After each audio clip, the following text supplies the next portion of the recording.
और बच्चियों,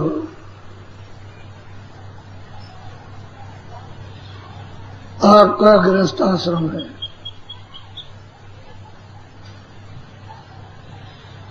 इस गृहस्थ आश्रम में आपस में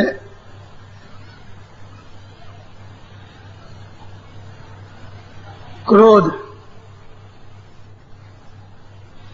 ज्यादा मत किया करो। क्रोध चांडाल का राक्षस देवता है। सवार हो जाएगा तो बुद्धि कुछ भी नहीं करेगी, बुद्धि को नष्ट कर देगा। उससे अच्छा यह है कि पति कुछ पत्नी से कहे तो पत्नी को चाहिए चुप रहे। वो दो चार सवाल बोलेगा, जब पत्नी कोई जवाब नहीं देगी तो चुप हो जाएगा। और पत्नी जब नाराज हो जाए तो पति को चाहिए कि घर में परेशानी की वजह से नाराज है, अपने को कुछ नहीं कहना, चुप हो जाए तो क्रोध ठंडा हो जाएगा और घर में आपस में प्रेम से रहोगे। दुख सुख गृहस्थी में अपने कर्मानुसार, प्रारब्ध के अनुसार आपको जो मिला है कम बेसी, उसी में सब्र, उसी में बर्दाश्त करो कि मालिक ने ये जो कुछ दिया है वो बहुत है, इसी में अपना गुजारा करेंगे। और नया काम अच्छा करो, कोई बुरा काम मत करो, अच्छा काम। तो तुम्हारी फिर कभी दोबारा मनुष्य शरीर में आना हुआ तो प्रारब्ध अच्छी बन जाएगी, तो आपको शारीरिक सुख सुविधा प्राप्त हो जाएगी। और जब तुम करोगे नहीं और प्रारब्ध में सुख सुविधा है ही नहीं, रो, फिर क्या कर सकते हो? इसलिए गृहस्थी में प्रेम से, मेल जोल से कि हमको रहना है, बर्तन है, खटपट हो गए और थोड़ी देर के बाद। इसी तरह से गृहस्थी में यात्रा पूरी होती है, नहीं तो गृहस्थी की यात्रा बड़ी खराब है। वैसे ये आश्रम सबसे अच्छा, अगर ना समझे ये आश्रम सबसे खराब, समझ गए तो सबसे अच्छा आश्रम, इससे बढ़कर के कोई आश्रम नहीं। क्योंकि इस आश्रम में हजारों बुराइयों से आप बचे रहते हो और चारों तरफ से घिरे रहते हो, और नहीं समझे तो बस सर्वनाश है। तो थोड़ा सा घर गृहस्थी में पति पत्नी, सास ससुर, बहू, थोड़ा सा विचार। अगर सास ससुर कहते हैं बहू चुप, और बहू कुछ कहते हैं तो सास ससुर कुछ ना बोले, अनसुनी कर दे तो मामला सब ठंडा, और प्रेम से बोलेंगे सब खत्म। और हर वक्त गुस्ताखी रखेंगे, नाराज, तो मामला तो गर्म है ही, और तो गर्म तवा, उसमें हाथ रखो भी जल जाए। तो गृहस्थी के तौर तरीके, ढंग ढांचे, उसकी व्यवस्था के अनुसार आपको रहना चाहिए। और जो लोग सुमत से रहते हैं सुखी रहते हैं, और कुमत में चाहे जितना धन धाम हो बर्बाद हो जाते हैं। तो सुमत से, और इसी सुमत से ये जो रास्ता पा जाओगे तो वो थोड़े ही चंद मिनटों में उसी में तुम्हारा काम हो जाएगा, उसी में वजन बन जाएगा, ध्यान बन जाएगा, उसी में सब तुम्हारे विकार ये भी तुम्हारे मूर्छित हो जाएंगे, सो जाएंगे, और जो कुछ जमा किया होगा वो भी सब हो जाएगा। तो ये जीवात्मा जाग जाएगी तो इसका भला हो जाएगा। और नहीं तो झगड़ा झंझट करोगे तो एक सेकंड वजन नहीं कर सकते। और ये बातें जो घर गृहस्थी में पहले बड़े बूढ़े बता के तैयार रखते थे, सब लोग इसका पालन करते थे। अब ये महात्माओं को समझाना पड़े तो उनका वक्त खराब होता है। वो फिर भजन ध्यान की पूरी बात आपके सामने नहीं कर पाते, आप फिर इसके लिए रोते रहते, तो उनको ये सब कुछ कहना पड़ता। कल आपको ये बताया कि सूरत में जो दोनों आंखों के बीचों बीच में मध्य में बैठी है, वैसे तो महापुरुषों की कृपा हो गई, उन्होंने यहां से उसको जगाकर नाम से जोड़कर और ऊपर ले गए, सब कुछ दिखाते गए, कुछ बाकी नहीं रखा। ईश्वर से भी मिला दिया, सब कुछ दिखाया, ब्रह्म से भी मिला दिया, सब कुछ दिखाया, पार ब्रह्म से मिला दिया, महाकाल पुरुष, और सब कुछ दिखाकर वो सत्य देश में वो जो सच्चा प्रीतम है उसके पास पहुंचा दिया। अब वो प्रश्न करती है कि इनका क्या होगा, ये जो बहुत से जो मनुष्य जीव जो मनुष्य शरीर पा चुके, इनके लिए कुछ तो सबकी शंका निवारण करना एक प्रश्न होता है एक का, और लाखों करोड़ों का लाभ मिल जाता है। तो उसने पूछा आप कौन है, कहां के हैं, आप यहां क्यों आए, हमको क्यों जगा रहे, हम कहां के हैं, ये सब हमको, आप कहां रहते हैं, कौन सा देश है, ये सब उसने प्रश्न किया। और उन्होंने कहा कि आप नरकों में हैं, 84 में हैं, कि आप यहाँ मृतलोक में, कि स्वर्ग वैकुंठ में, कि आप इंद्रपुरी गंधर्व लोक में, या शिव मुकाम में, विष्णु में, या सूर्य लोक में, चंद्रलोक में, कहां पर आप, या आप सर्वत्र जगह सब जगह रहते हैं, सब उसने पूछा और सबका उन्होंने उत्तर दिया। यानी कोई किसी तरह की उन्होंने उसकी शंका में, औरों की शंका में कमी नहीं रखी। अब वो सूरत पूछती है, कुछ और जानना चाहती है, और वो इसके बारे में असली चीज इसको बताना चाहते हैं, ताकि इसके द्वारा सबको मालूम हो जाए। जैसे गोस्वामी जी महाराज ने जब उसके कुटी पर जब औरतें गई तो एक वो समझा रहे, लेकिन ऐसा समझा रहे कि वो तो समझे समझाए, वो तो समझ रही है और कह भी रही कि संसार महादुखदायी, ये हमें कोई किसी का नहीं है, ये 4 दिन का निवास है, 4 दिन का वास है, बाकी कोई किसी के साथ नहीं, न कोई आया न कोई जाएगा। लेकिन वो उनको उपदेश कर रहे हैं और ऐसा उसके द्वारा उनको लग रहा। जो और 5 देवी आई थी उनमें अंदर में जा रहा, उपदेश किया है ऐसा कि हम उसको कर रहे हैं, लेकिन उनको उपदेश हो रहा है, उनसे नहीं कुछ कह रहे, उनको कुछ नहीं बता रहे, उसको बता रहे। तो ये होता है कि जरूरत पूछती है अपने लिए, लेकिन लाभ फायदा दूसरों का। अब वो उसका जवाब देते हैं। उसने पूछा था हम यहाँ क्यों आए, हमको क्यों भेजा, यहाँ क्यों भेजा, हमको काल लोक में क्यों डाला, क्यों तन और मन के साथ बांध दिया, इतनी तकलीफें हैं, क्यों नहीं आपने सुनवाई की, हम रो रहे चिल्ला रहे, कोई यहाँ नहीं सुनता। ये सब वो पूछ रही है, प्रश्न कर रही है, जो महापुरुष यहाँ आए मृतलोक में, क्योंकि उन्होंने तो उसको यहाँ से पहुंचाया। अब वो प्रश्न तो उसका, लेकिन वो इसलिए कि इनके लिए हो जाए, ये गुलाम है इनका, नहीं तो कौन जान सकेगा। बोलो, बहुत ध्यान से आप सुनिए। सुनो सुरति तुम अपना भेद, हम तुम में थी सदा। वो कहते हैं कि देख सूरत, तू अपना भेद सुन,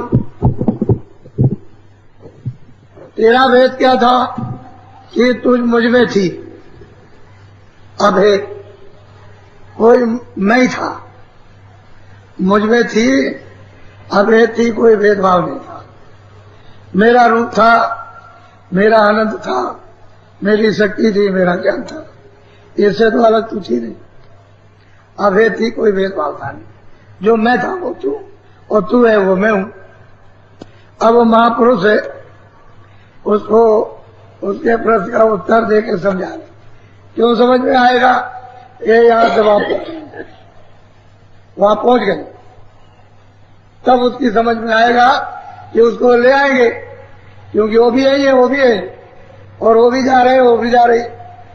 तो वहां जब पहुंची तो कोई भेदभाव, जहां की बूंद थी उसी सिंध में से आ गई, उसमें लय हो गई। जल की बूंद समुद्र में गिरे, समुद्र रूप, फिर उसको कोई बूंद नहीं कहता, समुद्र कहते हैं। यही सूरत जब वहां पहुंच जाएगी तो समुद्र है, तो सूरत नहीं है, बूंद नहीं, वो शब्द रूप है, और वहां सब शब्द ही शब्द है। तो कहते हैं कि देख सूरत तू अपना भेद, तू मुझ में अभेद थी, मुझसे अलग तो थी नहीं, इस समुद्र से बाहर तो गई नहीं थी, इसी में थी। बोलो। काल करी हम सेवा भारी, सेवा बस होए कुछ न विचार। वो कल तो बता दिया था कि भाई इस तरह से सतपुरुष को स्थापित किया सतलोक में, और वहां से 2 धाराएं, और जंजरी द्वीप में यानी सैतल कमल में आकर के वो बैठ गए। यहीं से त्रिलोकी की बैठ करके रचना की है। वो कहते हैं कि उन्होंने जंजरी द्वीप में सैतल कमल में इन्होंने सबने तपस्या की, अपनी अखंड कर रहे, ईश्वर भी कर रहे, ब्रह्म भी कर रहे, पाल महाकाल, और जो 12 गुप्त जो सतपुरुष के पुत्र हैं वो सब के सब अखंड उसी सतपुरुष का सब ध्यान कर रहे। तो कहने लगे कि भाई मैंने इन सबको बाहर निकाल दिया, अपने से अलग कर दिया। इन्होंने फिर तपस्या की, सेवा की, अखंड ध्यान किया, तो मैं इनकी सेवा से, इनके ध्यान से हे सूरत मैं प्रसन्न हो गया, सेवा बस खुश हो गया। अब सेवा बस अगर खुश हो जाए कोई, तो आप जमीन भी दे सकते हो, मकान भी दे सकते हो, धन भी दे सकते हो, राजपाट भी दे सकते हो, जो चाहो सो दे सकते हो। क्यों? कि किसी ने सेवा की हो सको खुश हो गए, तो सब कुछ दिया जा सकता। अब इसको कोई क्या रोकेगा?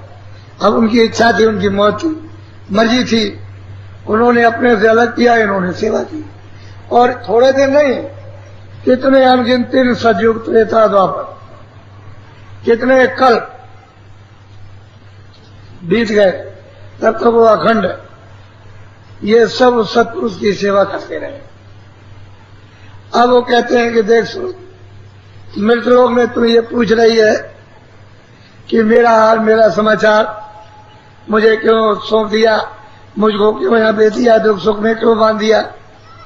तो उन्होंने कहा कि भाई काल ने मेरी सेवा की, उसने बहुत ध्यान किया, मैं उसके ध्यान भजन से, उसकी सेवा से खुश हो गया।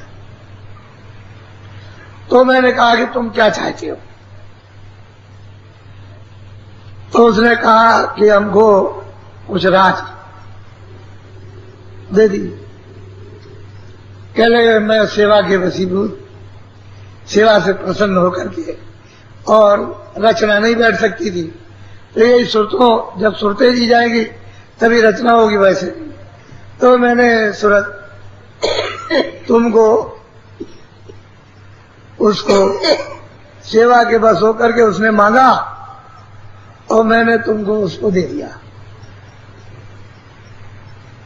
सतपुरुष ने, जो सतलोक में, उन्होंने इन सब सुरतों के एक छोटे से भंडार को यानी उसके हवाले कर दिया, और सब लोगों में तकसीम कर दिया।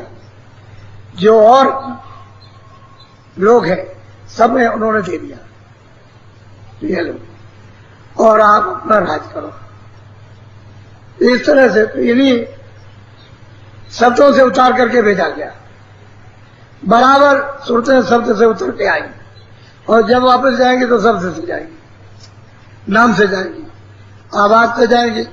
तो आवाज को पकड़ के आई थी और आवाज को पकड़ के जाएंगी। लेकिन यहाँ आवाज हो रही थी, आंख खुली थी, कान खुले थे, तब आप पकड़े हुए थे, देख रहे थे, आते थे, जाते थे, कोई पर्दा नहीं था। लेकिन जब आपको अधिकार कर्मों का कर्म विधान बना करके दे दिया पाप उनका, तो आप करने लगे। तो आपने यहाँ ये सब कूड़ा कचरा पाप उनका जमा कर दिया। उससे गंदगी जमा होने से आंख और कान मटमैले हो गए, नाक मटमैली हो गई, बंद हो गई। अब नाम से तुम्हारा संबंध टूट गया, उससे अलग हो गए। तो जो बल्ब जल रहा था बुझ गया। अब ये जीवात्मा रूपी बल्ब बुझ गया, अब असलियत हो गया। तो मैंने सेवा के पास होकर, हे सुरत, उस काल को मैंने तुमको दे दिया। बोलो। तुमको मांगा हमसे उसने, सौंप दिया तुम्हें सेवा। कहते हैं सुरत, ये तो दोनों आंखों के पीछे सब में बैठी है। कह लगे उसने हम सेवा की और मैंने सेवा की उसकी खुश होकर के और उसको तुमको दे दिया। सुबह बोलो। काल लाई तन मन को घेरा, दुख सुख पाया अब तुम बहु तेरा। अब महापुरुष कहते हैं कि सुरत, वो मांग करके ले आया, सब मसाला उसको मिल गया, मसाला मिला करके उसने शरीर बनाया और इसमें उसको बंद कर दिया। उसने विधान बना करके और हमारे ऊपर गंदगी को जमा करना शुरू कर दिया और यहाँ तन मन में घेर लिया, गंदगी जमा कर दी। बस ये तन और बस ये सूरत यहाँ की यहाँ ही बंद हो गई इसी जड़ में। अब उसने कहा कि तुम जो अच्छा बुरा करोगे या किया है, मैं उसकी दूसरे तन में, दूसरे शरीर में, दूसरे जिस्म में मैं तुमको वहां बंद करके सजा दूंगा। अगर तुम सब भोग लोगे, जब सजा पूरी आपको मिल जाएगी जो आपने किया, तो फिर मैं इसको, इस शरीर को फिर दूंगा और फिर इसमें पाप पुण्य करोगे, फिर मैं बंद करूंगा। तो उसने जा करके यहाँ और तन मन में उसने ये कर्मों का विधान बनाकर अधिकार देकर चारों तरफ से हमको गंदगी जमा करके घेर लिया। अब हमको जाने का रास्ता नहीं मालूम हम किधर से आए। सही बात है, किसी को पता नहीं, पढ़ने लिखने वाले को बेचारे को क्या मालूम होगा, इसे क्या। बहुत प्यार से सभी सुरतों को, सभी जीवात्माओं को वो समझा रहे। बोलो। तो काल तो आपका है नहीं, ईश्वर आपका नहीं, खुदा आपका है। जिसको गांठ कहते हैं वो आपका है, ये सूरत उसकी नहीं है। जो जब ले आया तो आपका देश नहीं, ये आपका देश नहीं है। वो मसाला ले आया, उसने मसाले को तरतीब से उसकी तय जमाई। जब वो त्रिकुटी स्थान पर ऊपर से बाजों को पकड़ करके ले आया, तो वहां ब्रह्म स्थान पर ले आके बैठा दिया भंडार को। तो वहां उसने बादलों की गड़गड़ गर्जन और मृदंग इसकी आवाज पर उतारा इन जीवात्माओं के भंडार को सब। तो वहां कितनी आवाजें हो रही है ये तो वहां पता चलता है। जब आवाज को नीचे ले लिया तो फिर इसका बोध ये हुआ कि शब्द इस पर रूप रस करें, ये इसका ये पता चला शब्द क्या है, रूप क्या है, रस क्या है और गंध क्या है, स्पर्श क्या। एक कपड़ा तो शब्द स्पर्श रूप रस गंध का बना दिया। पहले तो इसका कोई कपड़ा नहीं था। पहले तो सूरत जब ऊपर आई ब्रह्म स्थान पर तो ये शब्द रूप थी।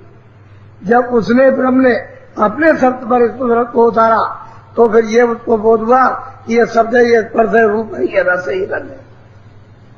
एक कपड़ा एक कारण बहुत बारीक है कि पता भी न चल गया, कपड़ा फैल गया, ये सूरत के ऊपर में डाल दिया। फिर उसको सैतल कमल में लाकर निरंजन भगवान ने त्रिपुटी स्थान सैदल कमल स्थान पर जब अपने शब्द पर नीचे उतारा तो वो घंटा हो सके। यहाँ जैसे उन्होंने नीचे उतारा वैसे उन्होंने 9 तत्वों के कपड़े को पहना दिया। शब्द स्पर्श रूप रस गंध पाप तो ये हो गए, और यही से मन बुद्धि चित्त और अहंकार ये इसी के साथ में लगा दिया। यहां से लगा मन बुद्धि और चित्त और अहंकार सैदल कमल से। यहां से सैदल कमल जहां निरंजन भगवान खुदा जहां गार्ड बैठे हुए हैं, वो मतलब है कि यहां से लगाया तो 9 तत्वों का कपड़ा हो गया। वो 5 टोक वो पहले तो कुछ नहीं था, फिर 5 पैर लिए, फिर उसके बाद में 9, फिर नीचे और उतारा तो अपने सब को छोड़ करके ब्रह्मा विष्णु महादेव के सब पर उतार दिया। तो वो 17 तत्वों का 10 इंद्रियां चतुसंताकरण मन बुद्धि चित्त और 10 इंद्रियां और 3 गुण रजोगुण तमोगुण सतोगुण, ये 17 तत्वों का कमरा। अब आप ये देखिए, एक के अंदर एक, एक के अंदर एक, एक के अंदर एक। जब यहां मृतलोक में उतार करके ले आए यहां, तो उन्होंने 5 तत्वों का कमरा बनाया। जल पृथ्वी अग्नि वायु आकाश, ये 5 तत्वों का है।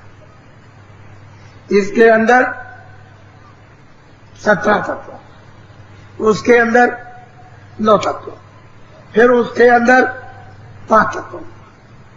जब ये ब्रह्म स्थान पर पहुंचकर जब इस शब्द को छोड़ देती है और ऊपर की जब उसको आवाज मिलती है, तो ये बादलों की तरह जो मृदंग इसको छोड़ करके और टिंगरी सारंगी जब उसको पकड़ती है, तो इससे बहुत प्रिय मधुर और मीठी, बहुत प्रिय बहुत मधुर, बहुत मीठी और बहुत आकर्षक आवाज।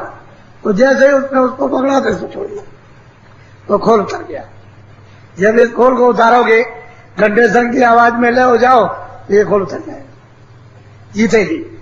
ऊपर चलोगे तो फिर 17 तत्वों का खोल, जब स्वर्ग वैकुंठ पार करोगे तो 17 तत्वों का खोल उतर जाएगा। और सैदल कमल में जब दर्शन निरंजन भगवान का 3 लोक के मालिक का जब करोगे और वहां से फिर ऊपर की आवाज पकड़ोगे, तो वो 9 तत्वों का कपड़ा उतर जाएगा, यही से उतरेगा। उसके उतारने का यही धाम है, ये मकान, ये जो किराए पर आपको मिला। तो जब उसको उधर से ऊपर भी उतार दिया, तो फिर ब्रह्म स्थान पर पहुंचे, वहां शब्द स्पर्श रूप रस गंध, उसका उस मंडल पर पूरा बोध होता है, पूरा का पूरा। जैसे ही उसने ऊपर की आवाज पकड़ी और उसमें जैसे ही लय हुई, तो फौरन उधर चली गई। जब उधर जाएगी तो गुणातीत हो जाएगी। ये जितने भी पाप पुण्य उसको बांध नहीं सकते, वो पार हो गई, क्योंकि कपड़े को उतार दिया और शब्द रूप हो जाती। जो ये बैठी हुई शब्द रूप उधर से आएगी, इन सब कपड़ों को पहनती आएगी, उन्हीं में होकर के आएगी, लेकिन अब कपड़ों का आवरण नहीं रहा, खाली इस खोल पर बैठी है। बीच में अब खोल रही है, खोल खत्म हो गया, लिंग शरीर भी खत्म हो गया और सूक्ष्म शरीर भी खत्म, और वो जो है मतलब कारण शरीर वो भी खत्म बीच में, और ये भी खत्म हो गया, क्योंकि इसमें बीच में तो कोई पर्दा नहीं, सामने यहां से वहां तक साफ, कुछ नहीं, कोई रोक टोक। इसलिए गोस्वामी जी महाराज ने रामायण में कहा है कि सतयुग जोगी सत्य ज्ञानी। जब जीवात्मा के गर्भ में 5वें महीने में प्रवेश की गई इस खोल पर, तो उस समय पर आंख खुली थी, कान खुले थे, नाक खुली थी गर्भ में, ये सब बातें सुनते। यही अंदर माँ के गर्भ में बैठ करके सब देखती, पूरा का पूरा पर्दा सब का सब खुला हुआ था, अंदर से कोई पर्दा किसी भी मंडल पर बंद नहीं था। जैसे ही 9 महीने का बच्चा शरीर लेकर के माँ के पेट से बाहर आया, सब जोगी विज्ञानी कर अर्ध सब हरि के ज्ञान सब पार जाते थे। उस समय तो कोई पाप था नहीं, वेद का देव शास्त्र थे, अच्छा बुरा सत्य सत्य न्याय अन्याय तो कुछ था। ये तो बहुत समय के बाद, कितने युग बीतने के बाद, और कितनी जीवात्माएं पहुंच गई वापस। जिनको लेकर के आए थे वो बहुत चली गई वापस, तब तक कोई बंधन नहीं था। फिर उन्होंने देखा कि सब निकल जाएंगे और हमने तपस्या की मांग करके ले आए तो ये सब चले जाएंगे तो हम राज किस पर करेंगे। तब उन्होंने अपनी शक्तियां पैदा करके और फिर उनसे तपस्या कराई, समाधि लगवाई और समाधि में उनको देववाणी सुनाई और फिर उनसे कहा कि जो हम बोले वो लिखो। तो जो जो आवाज बोलते गए, दर्शन तो उनको लिखने वालों को हुआ ही नहीं, जो बोलते गए वो लिखते गए।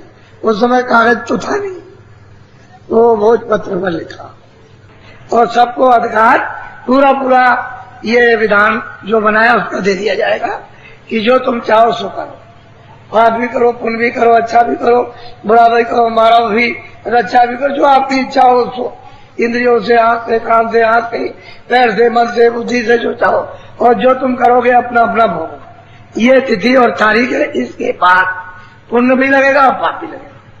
बस जब अधिकार तिथि तारीख रखकर जब निकल गई और आपने पुण्य और पाप किया, बस ये लग गया, यही से बेड़ी पड़ी। पहले तो कोई बेड़ी नहीं थी, कोई शरीर नहीं था, न ऊपर का था न नीचे का था।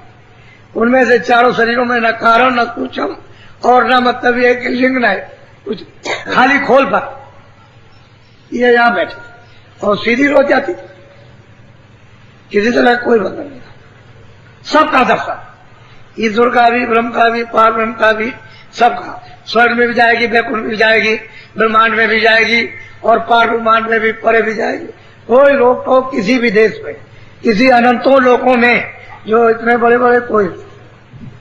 लेकिन अब जब ये विधान बन गया और आपको दे दिया कर, तो आपने ये कूड़े कचड़े करने से ये साफ पर्दे डाल रखे। तो इसमें कुछ ऐसे कि जो यहाँ बांध के रखेंगे, कुछ ऐसे उनमें से कर्म है जो मतलब ये है कि लिंग शरीर पर उस पर मतलब ये पर्दा पड़ जाएगा, फिर कुछ ऐसे सूक्ष्म शरीर पर, फिर उसका कारण शरीर पर। तो जीवात्मा इन चारों शरीरों में बंद कर दी जाएगी। यहाँ से वहां, इससे निकलो तो उधर बंद, उससे निकलो तो उधर बंद, उससे निकलो उधर बंद, तो मतलब उधर जा ही नहीं सकते। अब ये रात तो आपको मालूम है, लेकिन जो कलयुग में 700 वर्ष के अंदर संत वहां से भेजे गए, वो आते हैं सबका, उधर का हाल इधर का हाल, आते भी सब हाल, जाते में भी सब, आते भी ये सब जानते हो, जाते में भी सब जानते, और कोई चीज छूटती नहीं है सब। जब वो मिलेंगे तब बताएंगे कि इनकी ये स्थिति है, इनकी ये गति है, इनकी ये पहुंच है, इनकी ये शक्ति है, इनका ये काम है, इनका ये गुण है, इनका ये गुण है, इनका ये गुण। ये तो जारी जब सूरत भूल गई तो क्या, और जब ये आई थी तब तो फिर क्या पूछना था, कितनी शक्ति है। बोलो। दुख में देखा तुमको जब ही दया उठी हम आए तब। अब वो महापुरुष कहते हैं ये सूरत, हमको ये समाचार मिला कि तुम यहाँ बहुत दुखी हो, बहुत कष्ट में हो, बहुत तुमको वहां कर्मों का नियम बनाकर और बांध लिया और तरह तरह की यात्रा, 4 खाने 84 लाख योनियां नरक बनाकर। तो अब वो जो गुप्त संत है वो तो समाचार सब देते ही, उनके तो ऊपर कोई पर्दा ना है ना है, कोई पर्दा नहीं, पहले भी नहीं था अब भी नहीं। जब उन्होंने तो कोई काम किया ही नहीं, ना तो कोई पाप करते ना कुछ करते, ये सबसे परे। तो बराबर दरबार में हाजिर थे, उन्होंने कहा कि सूरत, जब हमने तुमको देखा तुम बहुत दुखी हो, पीड़ित हो, रोती हो, चिल्लाती हो और तुम्हारी कोई सुनवाई नहीं करता है, तब हमको कहते हैं दया आ गई, दया आ गई, रहम आ गया मालूम। बोलो। आए किया हम शब्द उपदेशा, शब्द माहे तुम करो। कहते हैं कि मैं वहां से आया और तुमको अब जगाने के लिए आया हूं, और मैं शब्द की जो रेल है, जो शब्द का नाम का जहाज है, उसका हमने यहाँ आकर के आपको ये भेज दिया कि अब तुम काम करो कि ऐसा कि शब्द के साथ सवार हो जाओ, इस पर सवार हो जाओ, मैं तो बैठा दे और चलो यहाँ से ले चले, तुम्हारी एक होगा तो सागर की नदी से पार उठा चलो। तो हमने शब्द का उपदेश, नाम का उपदेश, इसीलिए वो कहते हैं नाम की जब जागे जोगी, योगी ब्रह्म सुख अनुपा। नाम कहते हैं नाम न अब वो नाम का कहते हैं, शब्द का मैंने आकर के उपदेश किया और शब्द की पौड़ी, सीढ़ी के पौड़ी कहते हैं सीढ़ी को। तुम आप ये चलो और दरवाजे में बैठो तो मैं तुम्हारी सफाई करके और खोलूं और नाम से जुड़ जाओ, चढ़ चलो। सीढ़ी बना रखी है, नाम की डोर है, उस पर चढ़ो और पहुंचो जल्दी से। बोलो शब्द शब्द पौड़ी हम रची, चारे चारे पहुँचो नगरी सब। कहते हैं कि शब्द दर शब्द, स्थान दर स्थान, हमने मतलब ये कि सीढ़ी रची और हम आए हैं कि तुम अब इस पर सवार होकर के तुम चढ़ो, चढ़ चलो और चढ़ चलो अपनी सच्ची नगरी, सच्चा देश, सच्चा सुख, सच्ची शांति, सच्चा आनंद, सच्चा प्रीति। चलो वहां और चल के वहां आराम से रहो। वहां न कोई काल है, न कोई मारता है, न कोई काटता है, न जन्म लेता है, न वहां गर्मी है, न बरसात है, न जाड़ा, न सुबह है, न शाम है, न चार खाने, न 84 रत्यूनिया, न वो नरक है, न वो राजा है, न रैयत है, न कोई काला है, न कोई सांवला। जब ये यहाँ का कोई मसाला वहां ही नहीं। तो चलो और अस्थायी सच्ची नगरी, सच्चे देश में चलो, अपने देश में रहो। चलो, ये तो खाल का देश है। ए सूरत, ये तुम्हारा घर नहीं है। तुम यहाँ भूल गई हो अपनी माले में। अब मैंने तुमको दुखी देखा तो मैं तुमको बच्चेताने और जगाने आया हूँ और उसका ये रास्ता है तो तुम मान लो और रास्ते से चलो, मैं मदद करके तुमको पहुंचा दूं। अगर सूरत को पहुंचाया तभी तो प्रश्न कर रही, अगर उसको न पहुंचाया होता। गोस्वामी जी ने बहुत पुरुषों को मनसरूफी मंदिर में जो फंसी थी काशी में, उनको जगा करके बहुतों को अपने सामने पहुंचा दिया और सबने कहा कि न पहुंच गया, उन सबने कहा कि न पहुंच, और सबने बताया कि मैं इस स्थान पर इस लोक में, इस स्थान पर इस लोक में, इस स्थान पर इस लोक में, और इस तरह से सब कुछ रास्ते का समाचार कोई छोड़ा नहीं, सब बताया और कह लगे मुझे मिल गया, मैं सच्चे घर में पहुंच गया।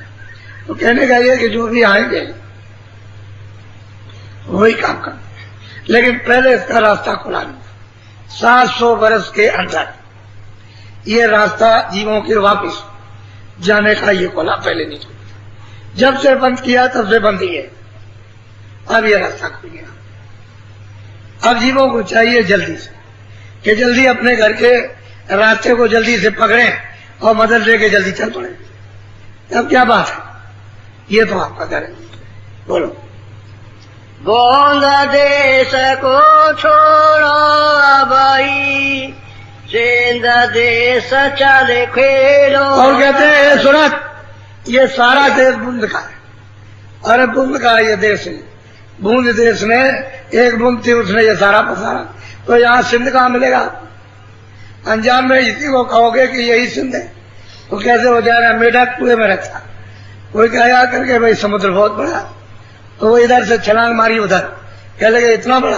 अरे कह लगे पागल, ये तो कुछ नहीं है। कह लगे हम नहीं मानते। जब उसको पकड़ के ले गए सिंध में और वहां डाला तो चाहे जितनी छलांगे मारे, तब कहता है कि नहीं सिंध है। उसी तरह से इस बुद्ध देश में कभी इसमें फंस गए, कभी उसमें फंस गए, कभी राज में, कभी इसमें, कभी उसमें, कभी उसमें, कभी भोगों में, कभी धमधाम में, इसी को यही। तो कभी स्वर्ग में चले गए ये, उसी को कहने लगे सिंध है। वैकुंठ में चले गए, उसी को कहते हो कि यही सिंध है। किसी ने ईश्वर को पाया, यही एक बुद्ध देश है। तुम चलो और मैं तुमको ले चलूंगा और अपने सिंध देश में चलो, यहाँ सुख तुमको नहीं मिलेगा। बोलो गोंद देश तिरलोकी जानो, रचन मोरा कब यहाँ पाए। कहते हैं ये पुण्य देश है, त्रिलोकी है। एक तो विमान, दूसरा ये है कि लिंगलोक, स्वर्ग, वैकुंठ, वैकुंठ और फिर ये मृत्युलोक, सब ये 3 लोकों में आता है। एक तो शरीर स्थूल है, दूसरा शरीर उनका लिंग है और तीसरा शरीर है सूक्ष्म। तो ये 3 लोगों के वो मालिक है और बुद्ध का पसारा। और उन्होंने तरतीब से मसाला मिला करके ये रचना कर दी, क्योंकि मसाला ऊपर से इनको मिल गया। अगर मसाला नहीं मिलता तो ये रचना नहीं कर सकते, और मसाला मिल भी गया और सूरत इनको नहीं मिलती तो ये रचना नहीं हो सकती, क्योंकि सूरत बगैर तो कोई रचना है ही नहीं। क्योंकि सूरत चेतन है, जीवात्मा रूप चेतन है, और चेतन को किसी में डाल करके और बंद करके रचना कायम रख। रखी जा सकती है, लेकिन वो भी मसाला क्षणिक है, तो शरीर भी क्षणिक है, तो इसका परिवर्तन होता रहता है। इसमें से उसमें बंद, उसमें से उसमें बंद, उसमें से उसमें बंद, लेकिन वहां तो बंदी का कोई काम नहीं, वो तो मतलब अस्थायी अखंड है, वो तो सिंध है। इसमें से जाकर के जल की बूंद जल में जाकर के गिरी, वो शब्द की बूंद शब्द में जाकर तो शब्द रूप हो गई, बस करो आगे जाओ। तो ये सुनो, ये तरकीब से रचना यानी कारण, सूक्ष्म और लिंग और स्थूल तरकीब से कर दी है, और उसमें तुमको बांध दिया और अधिकार दे रखा, उसका दुरुपयोग आपने किया, ऐसे बने पड़े नहीं जा सकते। अब इतने जो जब से तुम आए हो वहां से अपने घर से सत्य देश से, और अभी तक वापस नहीं जा सके, तो कितने युग अनंतों युग बीत गए, कागजों पे लिखा नहीं जा सकता। तब से ये जीवात्मा वहां से आए, तो कहते हैं कि हमको दया आ गई, हमने तुमको दुखी देखा तो यहाँ आए तुमको जगाने चिताने, हम 217 का तुमको सहयोग देंगे, तुम क्यों कराते? सब तुम्हारे पापों को, इनको उनको सबको तुम्हारे नाश कर तैयार हो जाओ। अरे तुम तैयार तो हो जाओ कि हमको ले चलिए, प्रेम तो कर लो, तैयार तो हो जाओ कि हम तुमको मानते हैं, चलिए ले चलिए, इतना तो करो कम से हम आपको मानते हैं, प्रेम तो कर लो, तो हम सब मदद दे देंगे, तो हम उसका कोई नुकसान भी नहीं करेंगे, उसके देश को उजाड़ेंगे नहीं, जो हमसे प्रेम कर लेगा उसी को ले जाए, सीधा काम। जो प्रेम करेगा, अरे भाई किसी लड़के का लड़की का संबंध हो गया, वैसे तो लड़की लड़का सब रहते हैं, तो नहीं कहते हो कि तुम मेरी हो, तुम मेरी हो, मेरी स्त्री हो, मेरी देवी हो। जब संबंध हो जाता हो तो कहते मेरी, मैं उसी वक्त उसके साथ चली गई, न उसकी सूरत देखी न उसकी देखी, यहाँ आकर के ब्राह्मण पंडित बैठे और उनको ला करके और बस उन्होंने जोड़ जाड़ दिया और कहा चलेगा, तो चले गए। ऐसे प्रेम कर लो, बात सब कुछ उतार के अलग करेंगे, और जब तक प्रेम नहीं रहेगा तब तक मतलब ये प्रेम से ले जाएंगे, फिर कोई रोकेगा नहीं। जब प्रेम कर लोगे तो बीच में कोई दखलंदाजी नहीं देगा, फिर ये नहीं कहेगा हमारा कर्जा चुका दीजिए, ये कोई कहने वाला नहीं है, वो तो सब काम उनको कर लेना। तो प्रेम होना चाहिए, आप जैसे आप से प्रेम करते हैं ऐसे आप उससे प्रेम करो। तो चिल्लाती हो मेरा लड़का, मेरी लड़की, तुम्हारा लड़का किसी का नहीं, इस बुंद देश को फंसे हो और भूल से इन सबको अपना मान ले, अपना है कोई नहीं, फिर उनके लिए तुम पीटते हो, मिलेंगे कभी नहीं, जो भी जुड़ गए कभी नहीं मिलेंगे। बोलो मुफरद रचना तुम्हारे देश, साथ साथ जहाँ। अब कहते हैं देश सुरत, तेरे देश में कोई बिलोली नहीं, निखाली स्वच्छ और पाक साफ। कहते हैं कि वहां पर रचना है, वहां कोई किसी तरह का भी कहीं भी जरा सा भी संकेत मात्र नहीं। कहते हैं कि बिल्कुल सच तेरे देश में है तो अपने देश में वही से आई है, और मैंने उसकी सड़क बना दी, यानी पौड़ी शब्द की, और शब्द का उपदेश करता हूँ कि यहाँ आकर के तू यहाँ बैठ, और यहाँ आवाज आ रही है, उसको गौर से अपने तीसरे कान से सुन, ऊपर से तुझको बुला रहा, ये दरवाजा है, यहाँ तू बैठी हुई है, यही पर जरा सी इन कानों को और आंख को खोले, थोड़ी सफाई कर लेने दे, या तो मुझे कर लेने दे। अगर तू कुछ कर सकती है तो थोड़ी सी तू मदद कर, तो आप कर सकते हो थोड़ा बहुत निमित्त मात करो, नहीं कर सकते हो तो कहिए कि आप ही कीजिए, आप कर दिए, हम बैठने को तैयार हैं, तो दरवाजे पर आके बैठ जाओ, सफाई करे तो आंख खोल दे, कान खोल, दिखाई देने लगे, सुनाई देने लगे, तब शब्द पर सवार हो जाओ। शब्द तो जहाज है, जो उस पर सवार होगा पार उतरेगा, बगैर नाम के, बगैर शब्द के, बगैर आवाज के, बगैर बाजू के, बगैर देववाणी के इधर से उधर नहीं जा सकते, उसी से आए और उसी से वापस जाओ। बोलो यह रचना तरकी भी हुई, सो मैं खोद सुनाऊं। कहते हैं यहाँ जो रचना उन्होंने की है तरकीब से की, कारण शरीर की रचना, सूक्ष्म शरीर की अलग, लिंग शरीर की अलग, स्थूल शरीर की अलग, फिर उसके बाद भी उन्होंने उधर जाकर के नरकों की वो अलग उन्होंने रचना तरकीब से की, वो उधर सबसे खारिज, यानी खारिज तो ये भी मसाला है लेकिन सबसे खारिज, यानी सड़ने और गलने वाला मसाला वहां नरकों में रखा है। ये तो थोड़ा सा टिकाऊ भी है कुछ ही समय के लिए, ये मसाले से जो बनाया जल पृथ्वी अग्नि वायु आकाश, इसीलिए तो उन्होंने कहा है कि इसको जरा सा ठीक ठाक रखना। तो तुम इसको खराब कर देते हो तो ये गलने लगता है, गिरने लगता है, अंधा होने लगता है, बहरा होने लगता है। तो थोड़ा ठीक ठाक तो इसको रखो ताकि ये ठीक ठाक रहे, तो खराब कर देते हो उसको। तो तरकीब से उसकी रचना हुई है यहाँ पर तीनों लोगों की। बोलो। मुफरत बूंद हमारी आई, दूसर माया अब वो कहते हैं कि वो भी जो आई यहाँ, वो भी वहीं से आई, यानी वहाँ कोई मिलोनी नहीं थी, तो ये वहीं से वहीं से आई। और यहाँ आकर के दो धाराएं आई हैं, एक माया की और एक काल की। और जंजरी द्वीप में आकर के ये बैठ गए और अर्धांगी को नीचे कर दिया। जो इनकी अर्धांगी आद्या महाशक्ति, उनको नीचे कर दिया। अब उससे कह दिया कि देखो मैंने रचना का सम पूरी तैयारी कर दी है, अब ये देखो इधर ये सुरतें जा रही हैं, इनको वहां रोकथाम करके रखना, इधर न आने पाए।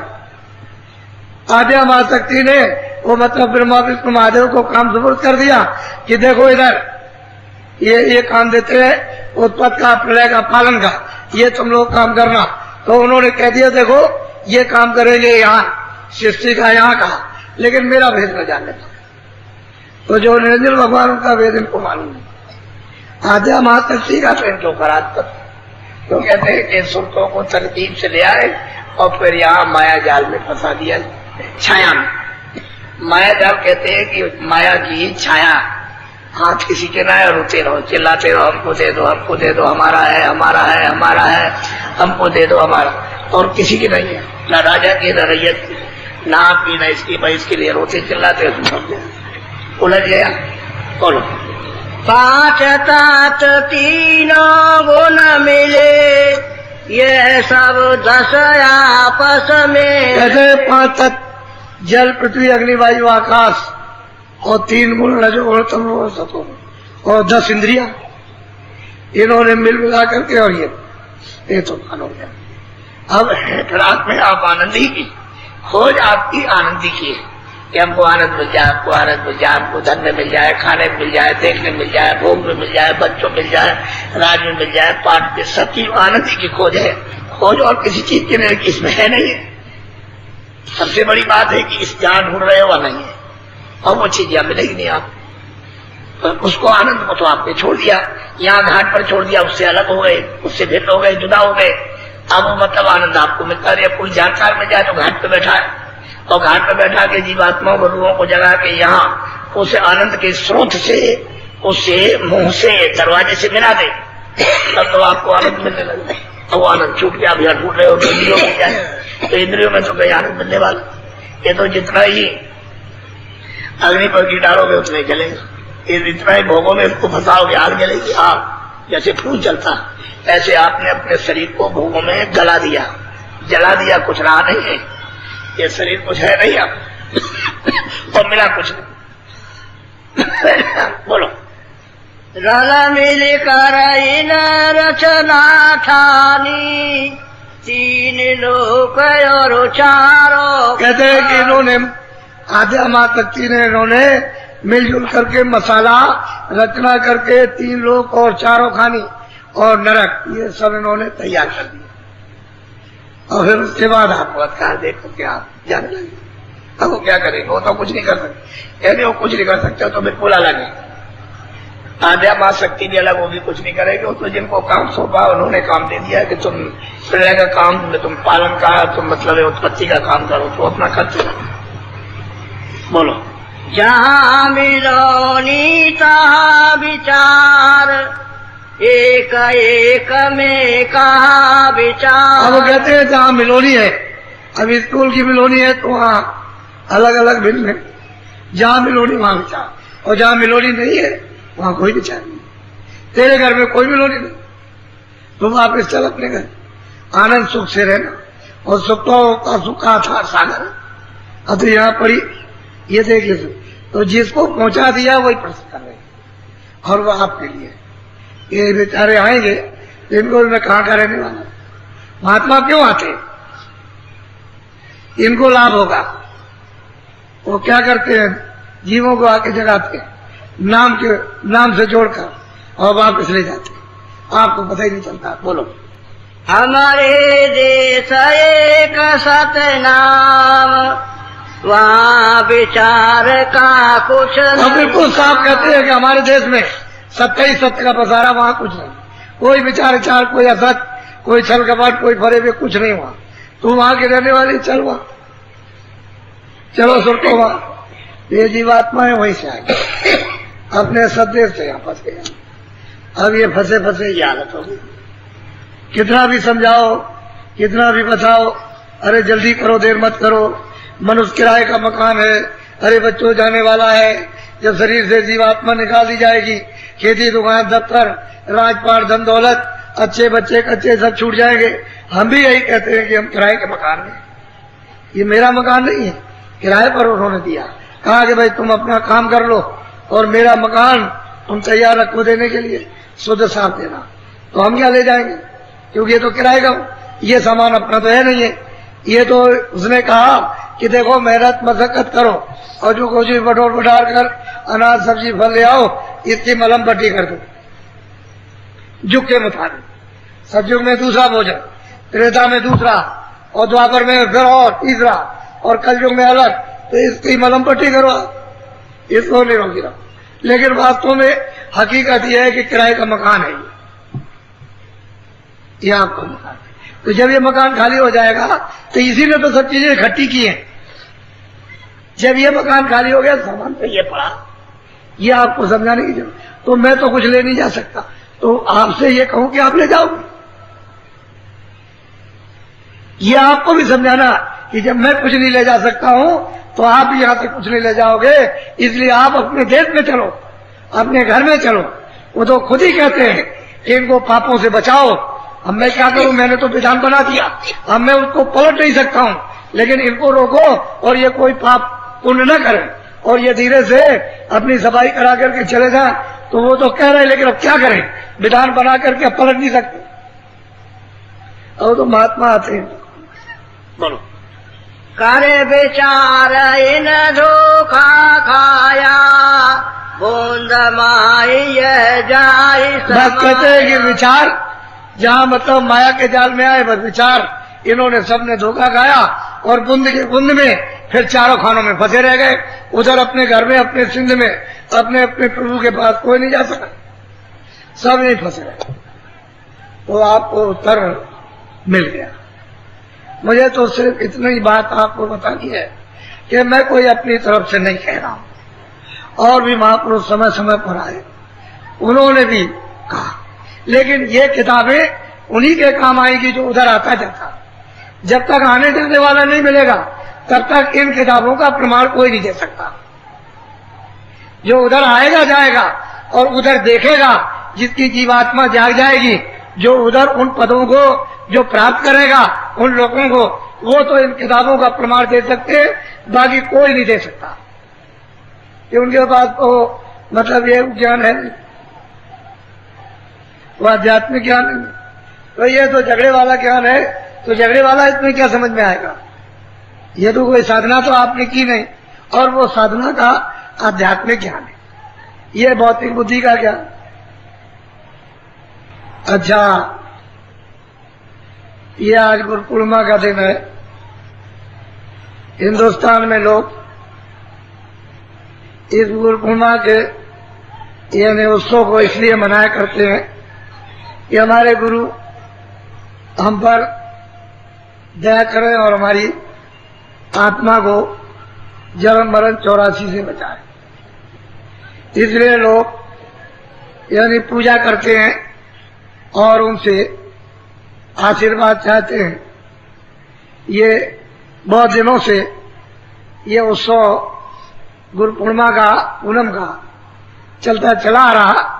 उस समय के लोग तो कुछ जगे हुए थे, तब उन्होंने ये रखा था, लेकिन अब आपने इसको मतलब ये है कि एक बाहरी त्योहार बनाया। ये बाहरी त्योहार नहीं है, अंतर जीवात्मा के कल्याण का त्योहार था, अकल्याण का नहीं था। तो ये नीम सारण है 88,000। अब तो आप उसको भूल गए हो।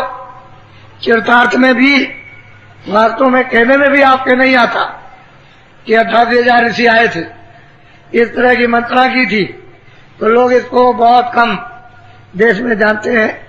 लेकिन इतना बड़ा समुदाय जो आपका इस समय पर आपने कभी भी यहां नहीं देखा, वो आपके समक्ष आपको, मैं तो कुछ इसके बारे में कहना नहीं चाहता हूं, लेकिन आपके सम की चर्चाएं आपस में ये हो रही कि जब से द्वापर खत्म हुआ होगा, जब से यहाँ पर ऋषि आए होंगे, उसके बाद तो इस तरह का दृश्य कभी आया नहीं। मैं यही बात एक पवित्र स्थान की पवित्रता को सब लोगों को रखना ही चाहिए था। इस भूमि के लोगों को वो काम करना चाहिए था कि उच्च कोट मानवता, मनुष्यता का, सत्यता का, आदर का, सेवा का, सद्भाव का और आत्म कल्याण का। अगर ये आप पकड़े रहते तो कहीं न कहीं से महात्मा आ जाकर और जल्दी से तुम्हारी जीवात्मा को उठा लेते और ले जाके पहुंचा देते, देने लगती तो स्थान की कर्मा मतलब है कैसे अलोप हो जाती है, विकारों से, बुराइयों से, छल से, कपट से, भरे से, जीव हिंसा से, मनुष्य के धोखे से, झूठ छल से, ये उस स्थान की गर्मा आलोक हो जाती है। लेकिन ये सृष्टि है वो ऋषियों मुनियों की, प्राचीन संतों की अपनी, तो इसमें कोई ना कोई तो आता रहेगा, कोई ना कोई आएगा। तो ये दृश्य आपके साथ कितने आदमी ठेठों में, ये पूरा का पूरा यहां से आता, आपने कहा कुछ नहीं। इसलिए मैं कोई संसारी आदमी नहीं, मैं पहले भी नहीं था। मैं ये कहा करता था कि मैं संसारी, उतनी तो बात आपको बता सकता हूं जितने फंसे हुए हो, लेकिन मैं संसारी नहीं, मुझे संसार की कोई इच्छा भी नहीं। इतनी इच्छा है कि तुम जाग जाओ, ये जीवात्मा शुद्ध साफ होकर अपने घर की तरफ चल पड़े, इसका भला हो जाए।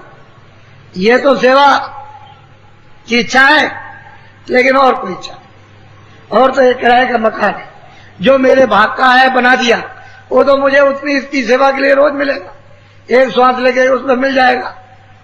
बाकी उसका त्याग है कि हम वो चीज जो मिल रही उसको किसी और काम में लगा दी और किसी के काम में आ जाए तो अच्छी बात है। ये दृश्य आप देख रहे हो। और हमने कल भी कह दिया, हम नीमसारण के निवासी, आसपास के आपके जो बड़े बड़े गांव हैं, वहां के जितने भी हिंदू मुसलमान छोटे बड़े व्यापारी है, काश्तकार हैं और दफ्तर वाले, हमारी किसी से कोई शिकायत नहीं। हम तो ये यहां जान गए कि सब लोगों ने सहयोग दिया, सबकी सद्भावना सथा उमड़ी, श्रद्धा का स्रोत अभी यानी दलदलाने लगा, जमीन में दलदलाने लगा। श्रद्धा का स्रोत यानी जमीन जो कड़ी थी वो मुलायम हो गई, हृदय रूपी जमीन बहुत सख्त, बहुत कड़ी थी, वो अब बिल्कुल एकदम मुलायम हो गई। इसी में तो श्रद्धा का स्रोत बहने लगे। जैसे ही श्रद्धा बहेगी, अरे कितने लोगों का कल्याण हो जाएगा। हम आपके सबके लिए उस प्रभु से प्रार्थना करेंगे कि इनका आत्म कल्याण होना चाहिए, जीवात्मा मनुष्य शरीर में जगे।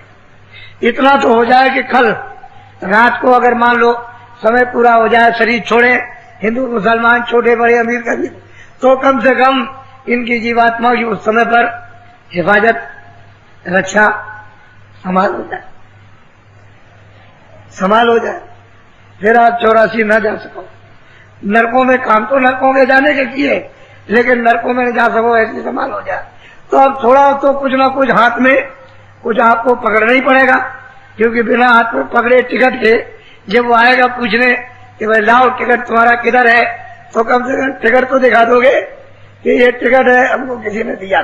तो टिकट को जब देखेगा कह लेगा अच्छा, कुछ बोलेगा नहीं तो मतलब ये पता नहीं उसके हाथ में त्रिशूल हो, तलवार हो, क्या चीज हो, किस तरह की हो, तो मतलब ये टिकट दिखाया तो कुछ नहीं बोलेगा।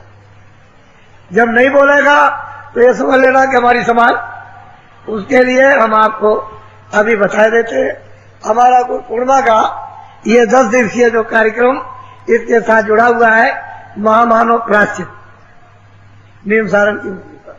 तो आप लोग बड़ी मतलब ये कि प्रायश्चित हमको क्षमा कर दीजिए, माफ कर दीजिए, हम अब गलती नहीं करेंगे और अब हम अच्छे काम करेंगे और हम भजन करेंगे। तो आपको भजन का रास्ता हम बता रहे, हम इनकार कब करते, हम आपको भजन का रास्ता देंगे, आप भजन करें और जल्दी से छुटकारा हो जाए। तो दोनों तरफ से, इधर आपने भी प्रार्थना की, इधर मैंने भी प्रार्थना की दरवाजे पर, उसने उधर से सुना भी कि इधर से ये भी प्रार्थना और आप भी प्रार्थना अपनी माफी की कर रहे हो, तो दया तो संभावी जुड़ जाएगी। फिर उसमें संदेह वाली बात नहीं, लेकिन प्रार्थना तो करना चाहिए। अब आप वैसे ऐसे ही करोगे तो मन से और शरीर से कुछ नहीं होता। इस जीवात्मा से प्रार्थना करो, ये हरि का दरवाजा है यहाँ इस जगह, यही प्रार्थना करो और यहीं पर चेतन जीवात्मा को चेतन दरवाजे पर पटको, खटखटाओ, इस तरह से जोर से बुलाओ तो ऊपर से आवाज देगा कि सूरत ये मेरी आवाज है, तो इसको पकड़ ले और पकड़ के मेरे पास आ। वो जरूर बोलेगा। जब तुम खटखटाओगे तो आवाज देगा मैं इधर हूं, जब वो आवाज है तो उसको पकड़ लो। वो तुमको बुला ही रहा अपने पास पहुंचने के लिए, मेरी आवाज को पकड़े आओ, चली जाओ पकड़ कर, और जहां मैं बैठा हूं उसी आपको पकड़े आओ। मुझ में से जो आवाज निकल रही तुम मेरे पास आ जाओगे, मेरा दर्शन हो जाए। सीधा कहा, सीधा साधा, तो मोटी बात है। वैसे आज भी लोग आ रहे हैं, आज भी आए और अभी आएंगे शाम तक, लेकिन सुबह नामदान होगा। कल मैंने मना किया था कि गुरु पूर्णिमा के दिन हम नहीं देंगे, लेकिन जो लोग रात को बाकी रह जाएंगे आ जाएंगे तो सुबह दे देंगे। तो आपको चाहिए जो इधर उधर से आए, आस पास के पास के हो तब तो कोई बात नहीं, और दूर के हो तो रात को रह जाओ, सुबह नामदान ले लीजिए, शाम को नहीं, सुबह नामदान लेकर समझकर फिर उसके बाद कल से आप तैयारी करो जाने की। आज मैंने प्रार्थना की थी कि गुरु पूर्णिमा के दिन वही लोग जा सकते हैं जिनको बहुत काम, यानी बहुत जरूरी उन्होंने समझा, और मैं तो ये समझता हूं कुछ भी जरूरी नहीं। जब तुम बीमार हो जाओगे दफ्तर नहीं जाओगे, बीमार हो जाओगे खेती नहीं करोगे, बीमार हो जाओगे दुकान नहीं खोलोगे, तो फिर मतलब यही समझ लो कि हमको आत्म बीमारी लगी हुई, नहीं जाएंगे, क्या उसका नुकसान दफ्तर का क्या होगा, क्या दुकान का होगा, क्या खेती का, कुछ नहीं होगा। तुम्हारी ये सब कमजोरी है, करने कुछ नहीं, तुम्हारा नुकसान कुछ नहीं। कमजोरी की वजह से तुम कहते हो कि मतलब मैं दफ्तर छोड़ के आया, मैं दुकान छोड़ के आया, मैं छोड़ के, कुछ नहीं। तुम किसी बुढ़े को छोड़ के आए हो, तुमको रात भर में क्या नुकसान, कुछ नहीं।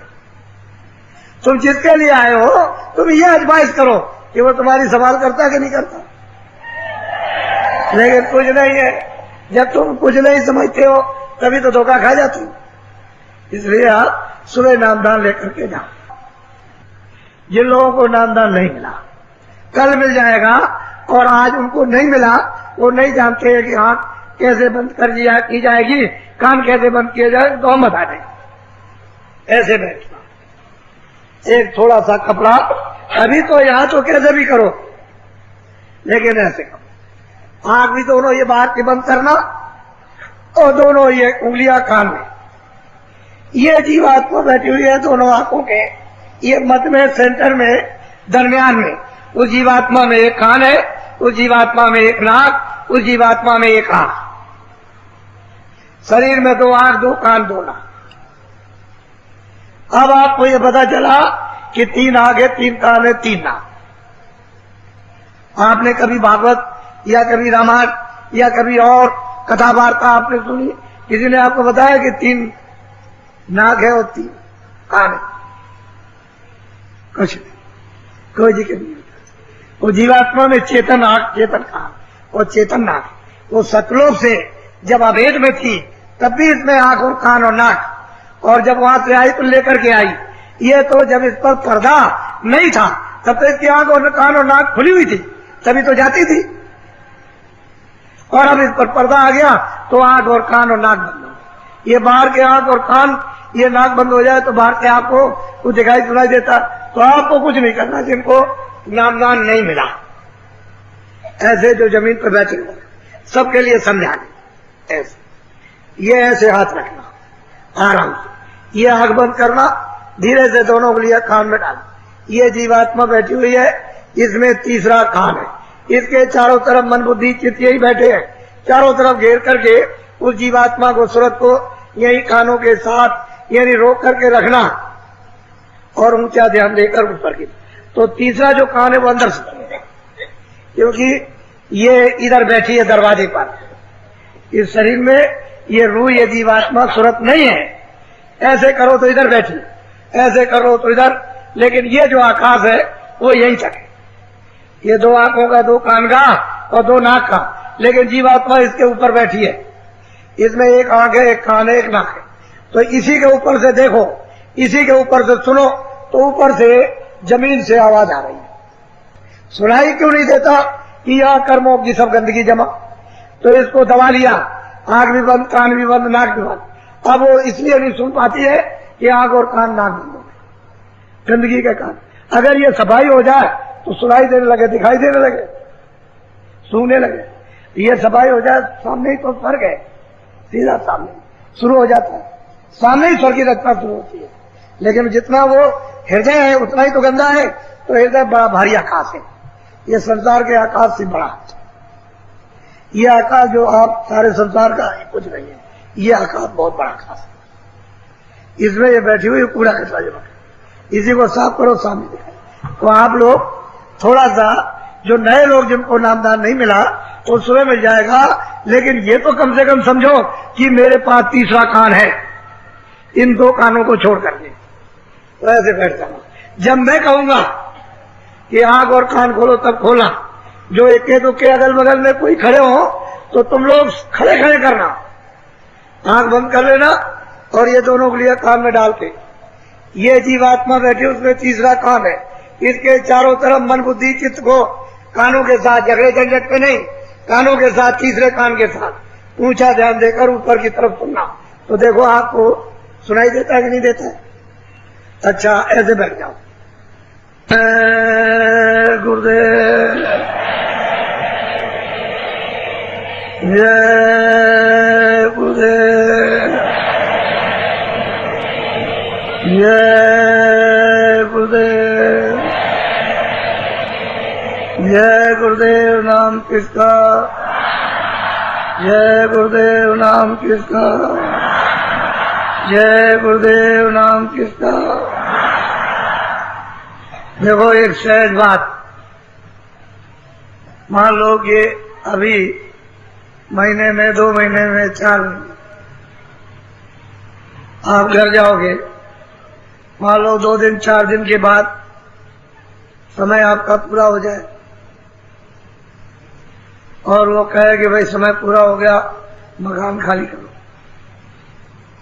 उस समय पर कोई आदमी सबको बुलाए कि हमारी इस मुसीबत में मदद करो। बाहर तो कोई आवाज रहेगी नहीं, क्योंकि बाहर को बोलने नहीं देगा। जैसे ही आवाज दी वह फट बंद। तो अंदर से बुलाना कि भाई कोई हमारा आदमी हो तो हमारी मदद करो इस तकलीफ में। कोई भी हो, देवी हो, देवता हो, आदमी, माँ बाप हो, पति हो, पत्नी हो, कोई हो। जब कोई ना आए तो इतनी हमारी बात याद रखना, बस यही बात याद करने लायक है। जब कोई ना आए तो अंदर सांसी भर बोलना, अंदर अंदर, जय गुरुदेव, जय गुरुदेव। क्या बोलोगे? मोटी बात याद रखो और कुछ याद रखने की जरूरत नहीं है। जब आप जय गुरुदेव बोलोगे तो मैं आपको मिलूंगा। उस गाड़ी मुसीबत में, असहनी मुसीबत में आपकी मदद करूंगा, उसे मिलूंगा। जब मिलूंगा और आपकी मदद करूंगा तो बात बिल्कुल आसान हो जाएगी, आसान। आप जय गुरुदेव नहीं बोलोगे, क्योंकि जय गुरुदेव मेरा तो नाम है नहीं, ये उस प्रभु का नाम। तो जय गुरुदेव नहीं बोलोगे तो नहीं मिलेंगे। जय गुरुदेव बोलोगे फट मिलूंगा और आपकी मदद करूंगा। आप इतना याद रखें, मोटी बात। कभी कभी ऐसा हो जाता है घर में कोई बीमार हो गया और बेहोश हो गया और अड़ोस पड़ोस में कोई डॉक्टर दवा भी नहीं, तो सब आकर के रोने लगे। रोइए नहीं, बस मोटी बात याद रखना, फौरन चीनी ले आना, शक्कर, और 2 दाने मुंह में खोल के डाल देना, और कान पर मुंह लगाकर 10 बार जय गुरुदेव नाम बोलना। कितने बार? उसकी आंखों को देखते रहना, जो बिल्कुल बेहोश पर आए, जब बोलोगे कि जय गुरुदेव भगवान का नाम बोलो, जय गुरुदेव भगवान, तो जब 10वें बार बोलोगे धीरे से आंख खोल दे। जब आंख खोल दे और आपको पहचानने लगे जब ठीक से, और आपकी बात समझने लगे, तब उससे कहना कि भाई हमने तुम्हारे कान पर मुंह लगा, तुम बेहोश थे, तो जय गुरुदेव भगवान का नाम बोला, तुमको सुनाई दे रहा था। तो जब वो कहे कि मैं सुन रहा था और मैं भी अंदर अंदर जय गुरुदेव बोल रहा था, तब उससे ये पूछना कि तुम अंदर अंदर जय गुरुदेव बोल रहे थे तो कोई आदमी देखा? तो वो बताएगा कि मैंने ऐसा आदमी देखा था। मोटी बात को जुलझुलियां भर के झगड़े मत रखो, मोटी बात याद रखो, फट ये याद आ जाना चाहिए।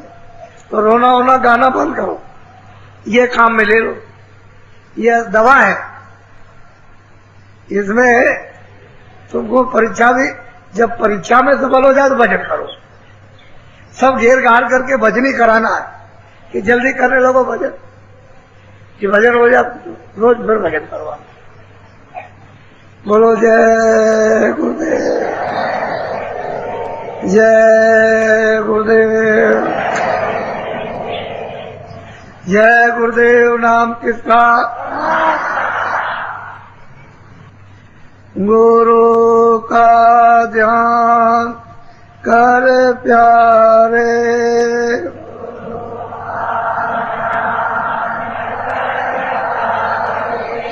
बिना इसके नहीं छूटना,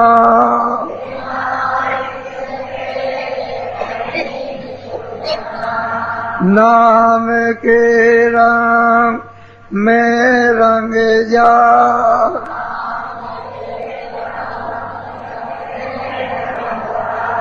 मिले तो धाम निज अपना,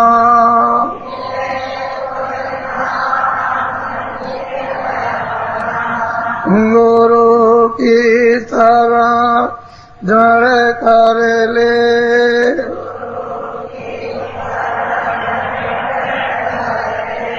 बिना इसका नहीं सरना,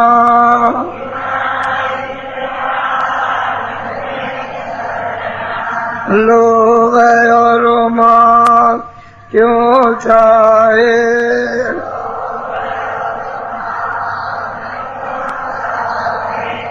पड़ेगा फिर तुझे देना,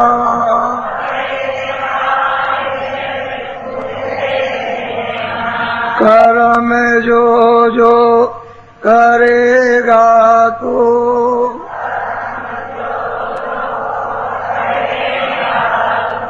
वही फिर वो ना भरना,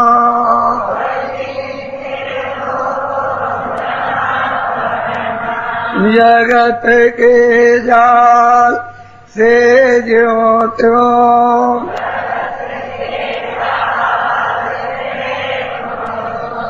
हटो मर्दान की करना,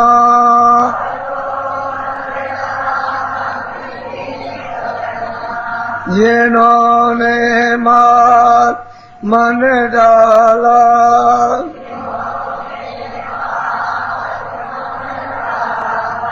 उन्हीं को तू माँ कहना,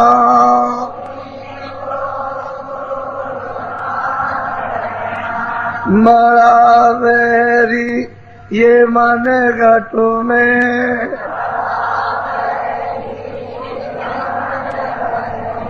मरा वेरी ये मन घट में, किसी का जी ना कटना,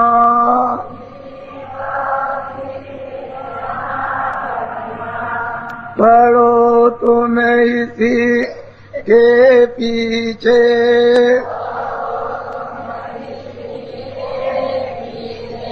और सबई जतन तजना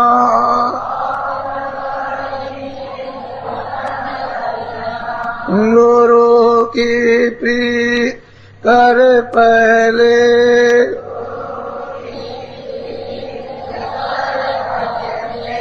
मोर घट साप को सुनना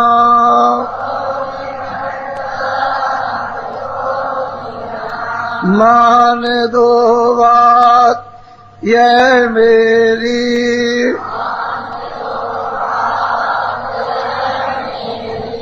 करे मत और कुछ जतना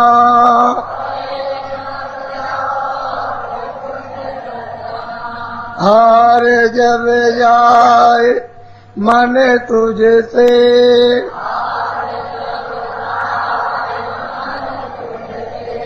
चढ़ा दे तोर को गगना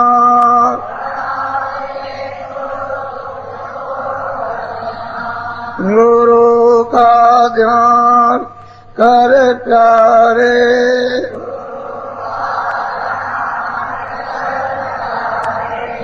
बिना इसके नहीं छूटना